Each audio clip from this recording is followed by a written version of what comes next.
औज़ुबिल्लाहिमिनश्शैतानिर्रजीम बिस्मिल्लाहिर्रहमानिर्रहीम। अस्सलामु अलैकुम।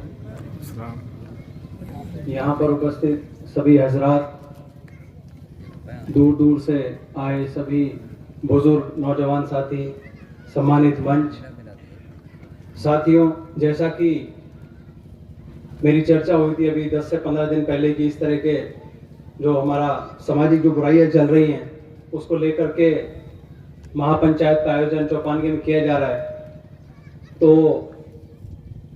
एक बहुत ही अच्छा कदम है। और जैसा मैंने देखा कि इससे पहले हमारी विधानसभा की अगर हम बात करें, तिजारा विधानसभा में, तो ऐसा सामाजिक बुराइयों को लेकर के इस तरीके से कार्यक्रम आज पहली बार हो रहा है। इसके लिए मैं जो भी इस कार्यक्रम के संयोजक है, जो भी जिन्होंने भी कार्यक्रम रखा है, उनको मैं बहुत बहुत बधाई देता हूँ, बहुत बहुत शुभकामनाएं देता हूँ कि जिस कदम से, जिस तरीके से पहल हम लोगों ने की है, तो जरूर इंशाअल्लाह ताला ये आगे चल करके ये पहल एक अच्छा रूप साबित होगी हमारे समाज के लिए, हमारे 36 बिरादरी के लोगों के लिए, और सभी लोग इससे सबक भी लेंगे कि किस तरीके से मेवात ने एक पहल की थी और आज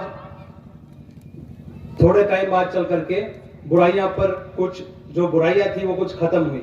तो साथियों, मैं विशेष तौर से अपने जो मेरे नौजवान साथी हैं जो हम उम्र हैं, उनसे मैं विशेष तौर से गुजारिश करूंगा कि जैसा कि हम लोग देखते हैं कि जो हमारी युवा पीढ़ी है उसको कोई भी लोग कभी भी आकर के बरगला जाते हैं।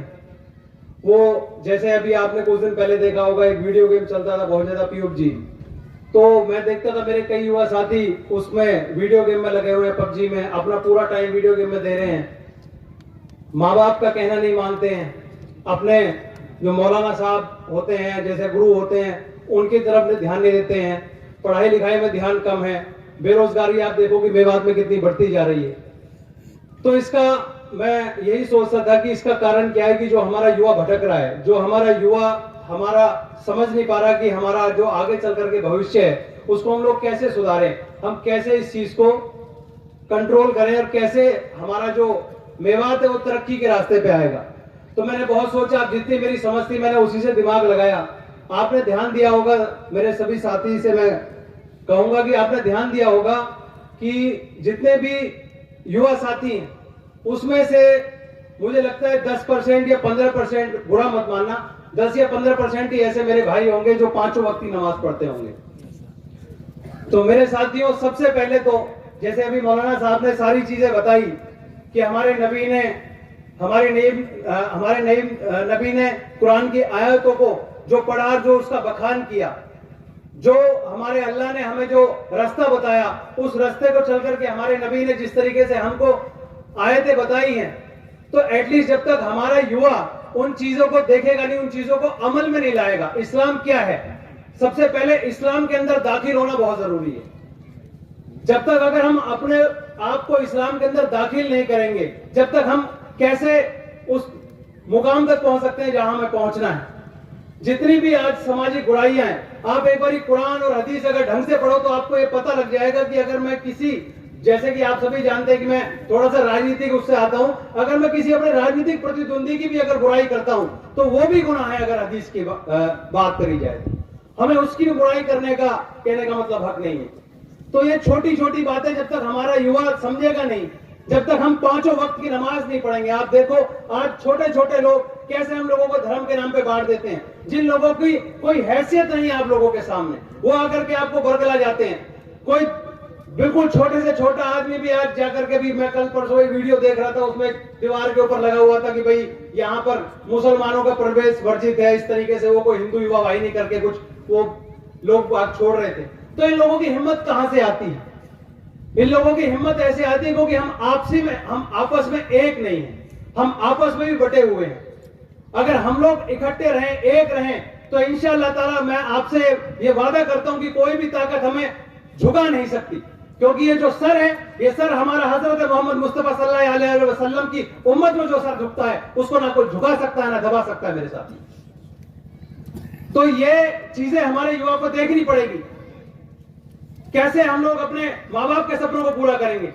हमें अल्लाह ने बताया हमारे लिए सबसे बड़ी जो चीज है वो सजदा है, हमें सजदा करना चाहिए। सजदे में हमारा सर जो है वो अल्लाह की बरगाह में झुकना चाहिए। हमें अपने नबी की आयत पे पूरा ध्यान देना चाहिए, उनके जो भी उन्होंने बताया है उसको मानना चाहिए। अगर आप पांचों वक्त की नमाज पढ़ोगे, आप हमारी पूरी जो हमारी हदीस और कुरान और पूरा इस्लाम में दाखिल हो जाओगे, तो मैं आपसे वादा करता हूं आपको कोई झुका नहीं सकता, कोई दबा नहीं सकता। ये जितने भी लोग हैं, जितने भी बातें करते हैं आपसे कि ये हो जाएगा वो हो जाएगा, ऐसा कुछ नहीं है मेरे साथियों। जब इस दुनिया में जब पैसा नहीं था, दौलत नहीं थी, जब भी इस दुनिया में इंसान जीते थे, इंसान रहते थे, प्यार था, मोहब्बत था, सब कुछ था, तो वो टाइम दोबारा आ सकता है। पर कब आ सकता है? जब आ सकता है जैसा कि आज हम देखते हैं कि आज हम अपने अल्लाह से, आज हम भगवान से दूर होते जा रहे हैं। तो जब हम जितने अल्लाह को मना लेंगे, जितना अगर हमारा अल्लाह हमसे नाराज है तो फिर हमसे समझ लो चाहे पूरी दुनिया खुश है, अगर अल्लाह नाराज है तो हमसे सब नाराज है। और अगर हमारा अल्लाह हमसे राजी है तो पूरी दुनिया मेरे खिलाफ हो जाए, मेरा कोई कुछ नहीं बिगाड़ पाए। तो ये चीज हमें अपने अंदर लानी होगी। तो आज यहाँ पे जितने भी सब लोग बैठे हैं, जितने युवा साथी बैठे हैं, सब एक प्रण लेके जाएं, अपने आप से एक वादा करके जाएं कि आज हम जहां पर भी जाएंगे, जहां पर भी, अपने घर पर भी जाएंगे, अपने घर पर भी चर्चा करेंगे कि आज हम पंचायत में गए थे और वहां पर जाकर के बात हुई थी, वहां पर जाकर के हमें बताया गया था कि हमारे जितने भी,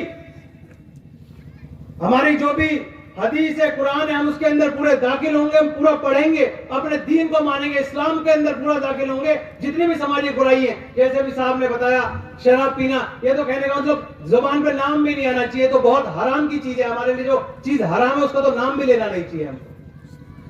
लेकिन जब आप अल्लाह के नजदीक हो जाओगे, जब आप पूरी तरीके से पांचों वक्त की नमाज पढ़ोगे, आप तरावी की नमाज दिल से पढ़ोगे, कहने का मतलब आपको कोई झुका नहीं पाएगा, मैं कह रहा हूं। और आपका जो दिमाग है वो अपने आप आपका अल्लाह के रास्ते पे आपका दिमाग लग जाएगा। तो मैं ज्यादा ना कहते हुए अपनी वाणी को विराम दूंगा। आप लोगों ने बुलाया, मान सम्मान दिया, उसके लिए बहुत बहुत धन्यवाद। अल्हम्दुलिल्लाह रब्बिल आलमीन। अस्सलाम वालेकुम।